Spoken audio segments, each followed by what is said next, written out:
The gas station lights flickered as if they were tired too.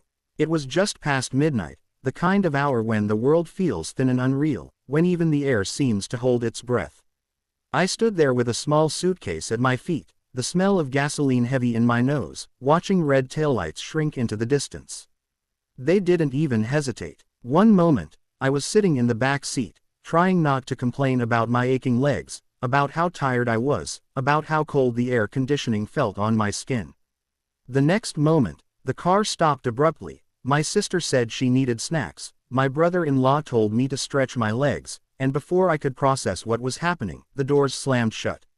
The engine roared, and they drove away. At first, I laughed nervously. It had to be a joke. A cruel one, sure, but still a joke.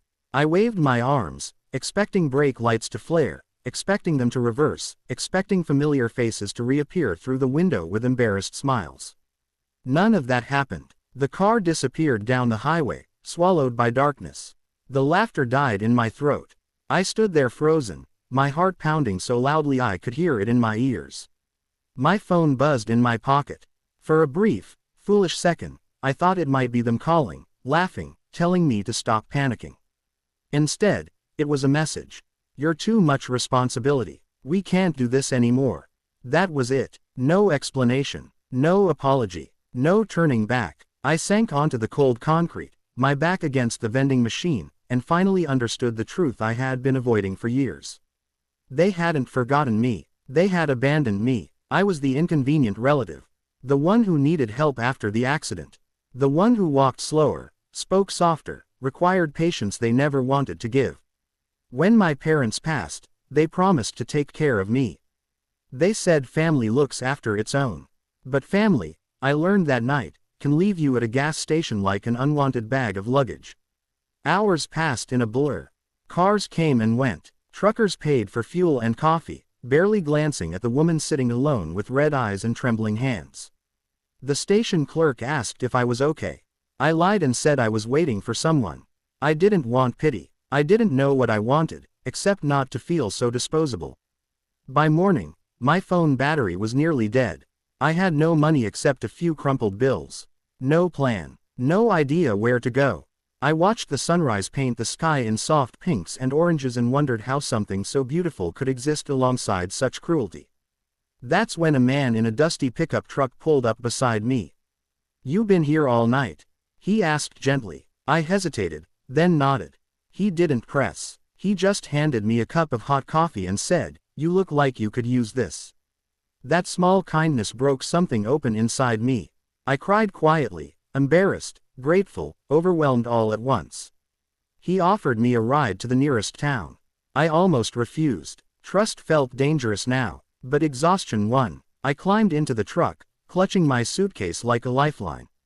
That decision changed everything. The town was small, quiet, the kind of place where people still said good morning and meant it. He dropped me off at a community center, where a woman with kind eyes listened to my story without interrupting. By the end of the day, I had a place to stay. Temporary, they said, just until I figured things out. But temporary turned into weeks. Weeks turned into healing. I found physical therapy nearby. I started volunteering at the center, helping kids with homework, helping elders fill out forms. For the first time since my accident, I felt useful, seen, valued. I stopped checking my phone obsessively. Until the messages started coming. At first, they were cautious. "Are you okay?" Then confused. "Why aren't you answering?" Then irritated. "You can't just disappear like this." I stared at the screen, stunned by the audacity.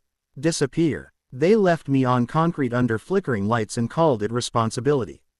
I didn't reply. Days later, the tone changed. "We made a mistake. We were stressed. We didn't think you'd actually leave." I laughed out loud at that one. Leave. As if I had chosen any of this. They started calling. Voicemails piled up. My sister cried. My brother-in-law apologized. They said they missed me. They said the house felt empty. They said people were asking questions. That's when the truth slipped through. They didn't miss me. They missed the image of themselves as good people.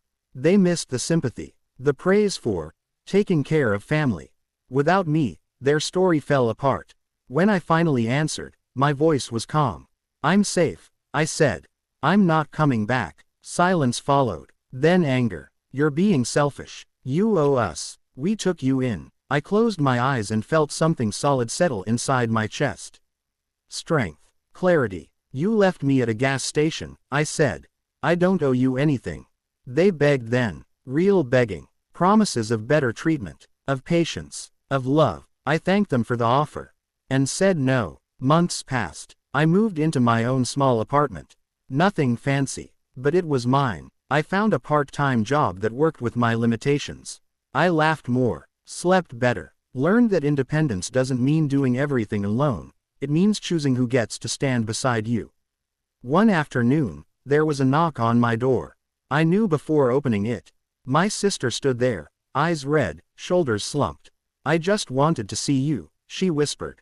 I stepped outside, closing the door gently behind me. I'm doing well, I said. I hope you are too.